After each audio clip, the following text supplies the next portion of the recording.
I don't know a single adult person who hasn't been personally wronged by another person at some time in their life.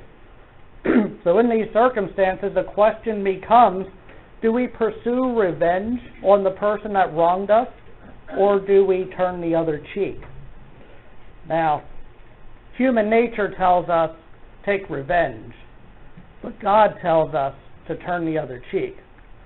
And as followers of Christ, we know this timeless truth about turning the other cheek. Sometimes it's best to be like Queen Elsa and just let it go. A little Frozen humor for you there if you ever saw the movie. Many secular experts in psychology agree that taking revenge is not an advisable thing to do. Furthermore, many non-Christians outside of psychology also think that revenge is a bad idea. For instance, the pacifist Mahatma Gandhi once said, "An eye for an eye will only make the whole world blind." He's certainly onto something. In the Old Testament, David also decided not to take revenge when he had the perfect opportunity to do so.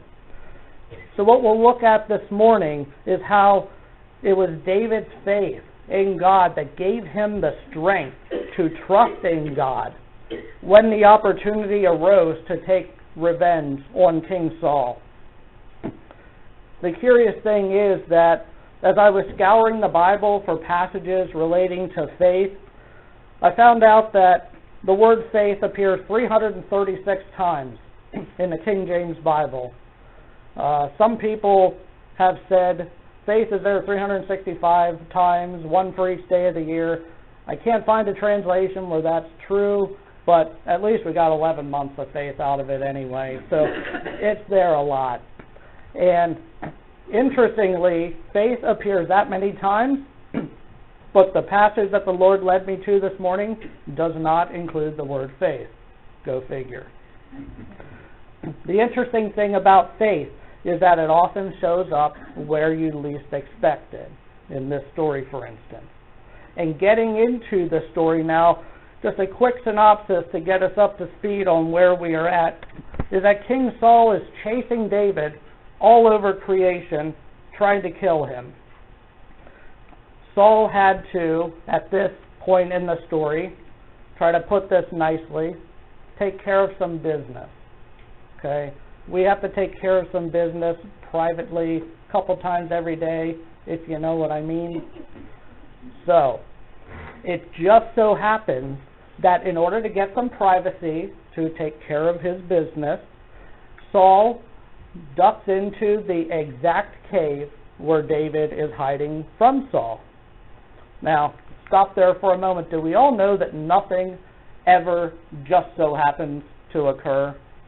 It's because God is in control of everything and is active in our lives.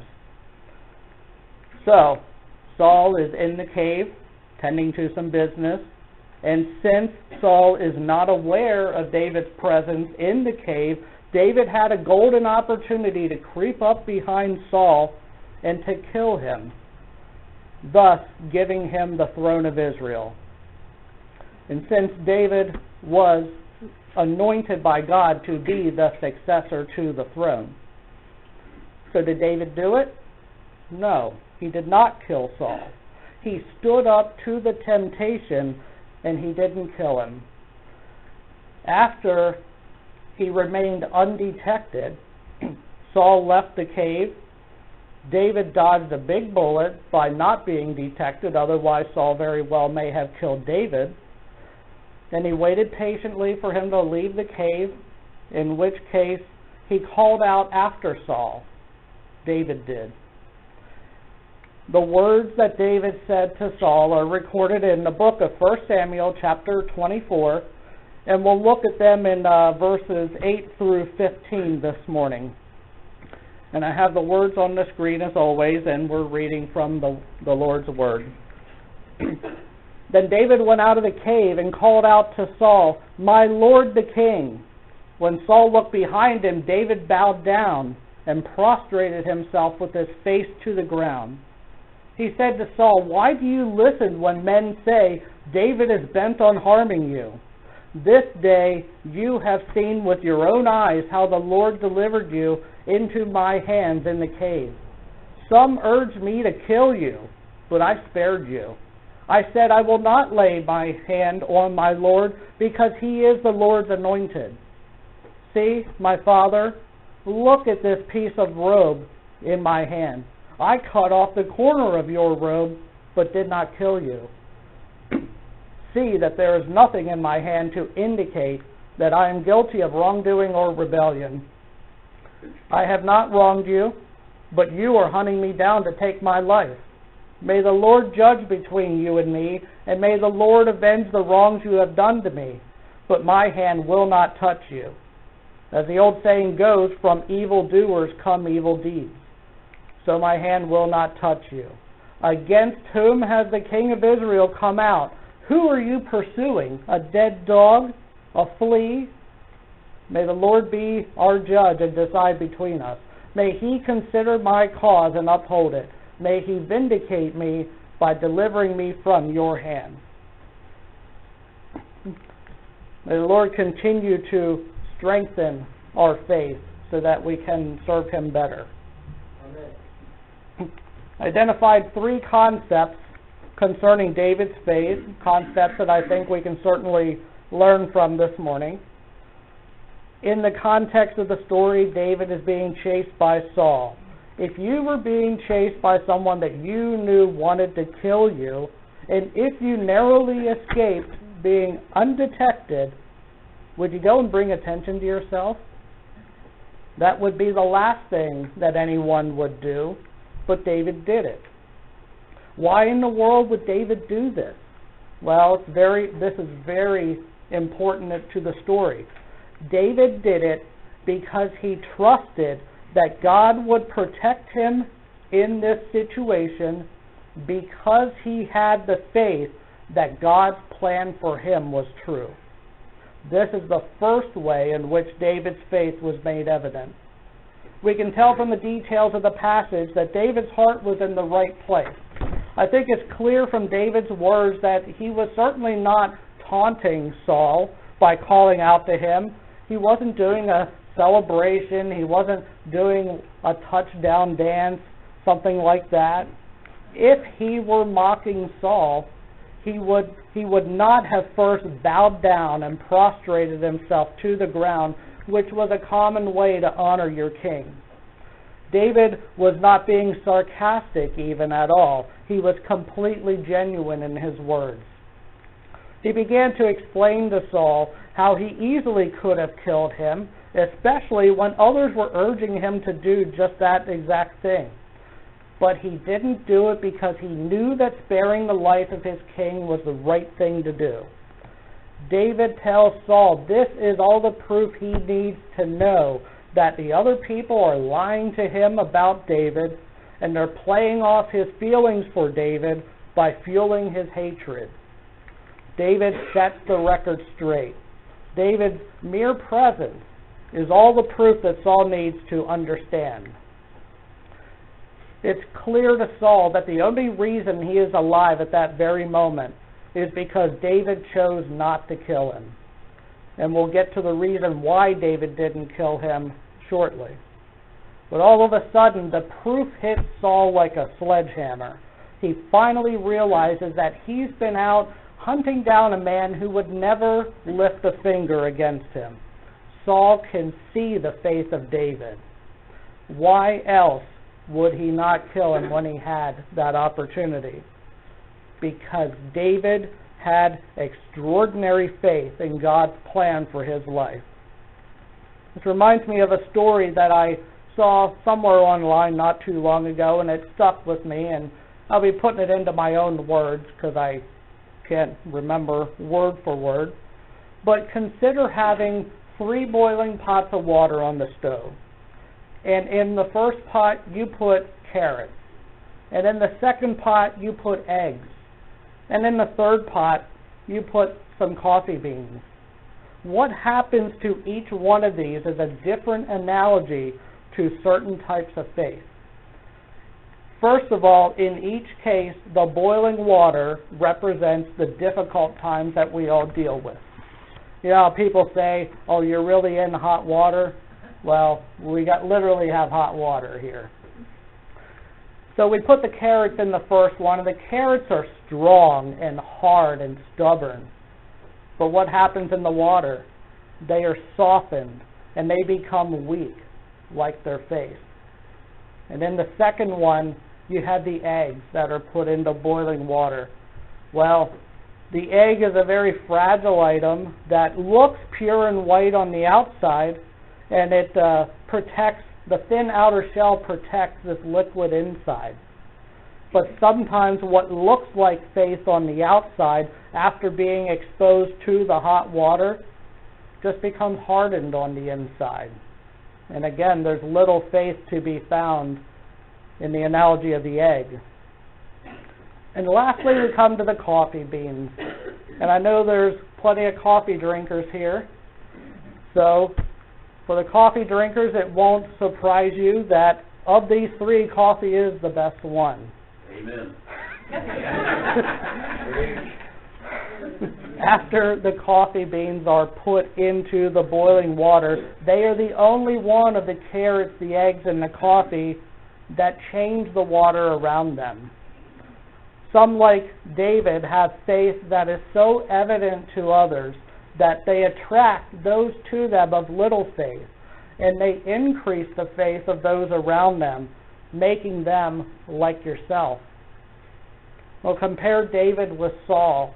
Both were kings. Both were anointed by God for that very purpose.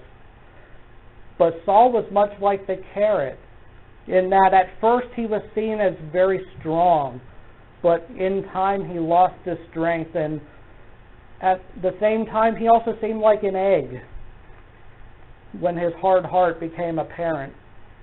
But David was the coffee bean that changed the circumstances around him, and through the process released his flavor for the others to experience. And really, when you look at the life of David, he was at his best when circumstances were at their worst. It seems with David that when times got good, he let down his guard, and then he made the poor decisions. But that's really for another day. To conclude the analogy, only the coffee bean is what represents true faith. The carrot and the egg look like faith at some time or another, but the hot water betrays it. Hot water exposes the coffee bean for what it really is. We've already established that David had the perfect opportunity to commit the murder in the cave. When we look at this in a vacuum, we really don't think of everything that must have been going through David's mind at that time. God promised David the throne, and he knew that. That alone would be such an awesome responsibility for anyone. He was probably excited at the prospect of being king. Maybe he was also overwhelmed by the impending task that a whole nation would rely on him to make very important decisions. Then the opportunity arises for David to make all that happen. He is arm's length away from Saul, and all he has to do is plunge that knife into him. And then you're king. And also, you're not the only one in the situation who has something to gain from killing Saul as well. Remember, David is traveling around with a band of really cast-off men. You might think of them as Robin Hood's merry men, something like that. Well, his men were certainly tired of fleeing from the king too. So imagine the peer pressure David must have felt from his men. One twist of the knife, and not only would David be king, but his men can finally come out of hiding, because the one that wanted them dead would be dead. So they were certainly urging David to kill Saul. And this illustrates the second concept of faith, and that is we never have the right to fulfill God's promises through an act of sin. It doesn't matter how much we rationalize it either. Imagine what David's men must have told him. They probably said something like, "Come on, David, you're the anointed one of God. This is your chance. Do it." Well, personally, I don't want to consider how many people in the position of David would actually give in. A man of less faith certainly would have given in to the peer pressure rather quickly. Because in a way, what they're saying sort of does make sense. He is the anointed one of God. And maybe David had a minor crisis of faith through this too. Maybe what was going through his mind might have been, "God, is this finally my opportunity? Did you orchestrate these events to have Saul come by this cave and come in here with me just so I can kill him and take the throne? Is it finally my time, God?" It was David's faith that put him in line with the will of God. David knew that not only was he the anointed one of God, but he also knew that what his band of cast-off men were neglecting to remind him was that there was another anointed one of God, and that was King Saul. David was walking with the Lord, so he knew all too well how to treat those people who are put in charge above you, to honor and respect them regardless of your feelings towards them and regardless of their feelings towards you. Therefore, sin is never an acceptable route to take, especially if you're trying to accomplish the will of God. When we go further and read to the end of this story, we see that God took care of the situation anyway. David didn't have to kill Saul. For David, this was proof that true faith requires true patience. And I think the best way to look at this is under an extreme example. Let's say that you feel led by the Holy Spirit to give over and above your normal tithes and offerings to the church for whatever reason. Would you consider stealing money from another person so you can give more to your church? Well, I don't think anyone would consider that, and that's sort of what we're talking about here. That's something that God would never approve of. We need to be like David, walking with God and being in tune with Him and His will. David had times when he made poor choices, but despite his sins, David is still described in Scriptures as a man after God's own heart. And David is also a good example for the third point today. And this is a simple one. Exercising faith is not easy. This applies to all of us. And I don't think you have to be a Christian for too long before you realize that it was harder for David to trust God and than to take matters into his own hands. God never promises us that anything will be easy. You see, in biblical faith, there are two main components. One is having the intellectual knowledge that Jesus is Lord. The other week, I made a comment that if you believe that God exists, you're qualified to be a demon, is what the Scriptures tell us. The demons know this, so you'd be no different than them. We know that the devil knows that Jesus is Lord, but that's not enough for the devil to be saved. Despite this knowledge, he still rejects Jesus. You need that second component, and that is being committed to, or also trusting that Jesus is Lord. That's where the devil and the demons fall short. Here's another example of great faith, is the man Abraham. Abraham was a pagan man who one day God called him away from his family, friends, his home, and everything he loved. For Abraham, the knowledge of God was easy because God talked to him. But Abraham showed his faith by showing he trusted God, and he showed his commitment to God through following God wherever he wanted him to go. In the same way, David trusted that God would cover him and protect him as he confronted his stalker, Saul. It's not easy to exercise faith. when we have a leader set over us, we may look at that person's track record and we may say, okay, he lived a good life and he loved the Lord, they made good choices, and we take all these things into account, and then we make a decision if we want to follow that person or not. Then we may have faith in that person. But exercising faith in God is different from this, because the difficulty lies in us not being able to physically see God. Well, God knew that this was a major problem back in the days of David, and even before, back in the days of Abraham. We need someone in the flesh that we can relate to. That's why, some 2,000 years ago, God sent His Son from heaven to be born and to live among us. God knew that exercising faith is not easy, so God gave us Jesus as a person that we can relate to, and even better, Jesus can relate to us because He was one of us. He experienced the love, anger, being betrayed, experiencing joy, and all these many other emotions that we experience in life. He was tempted and put to the test, and even His brothers and sisters didn't accept Jesus for who He was during His life on earth.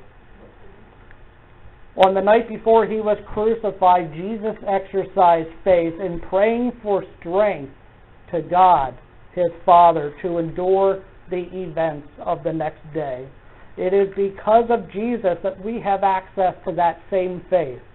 It's faith that was available to Abraham and to David and to Jesus and to us.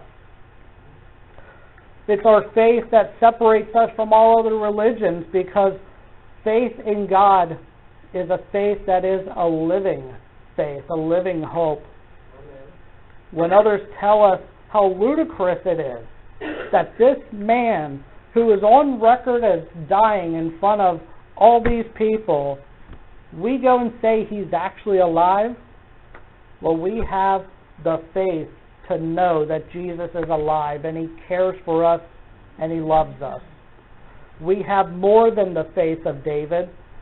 God the Father gave us His only begotten Son so that He could teach us about love and hope and joy and faith and many other good things. Just want to close by saying, as we continue in this Advent season, may God heap among you an abundant amount of faith, courtesy of His Son, our Lord and Savior, Jesus Christ. Pray with me.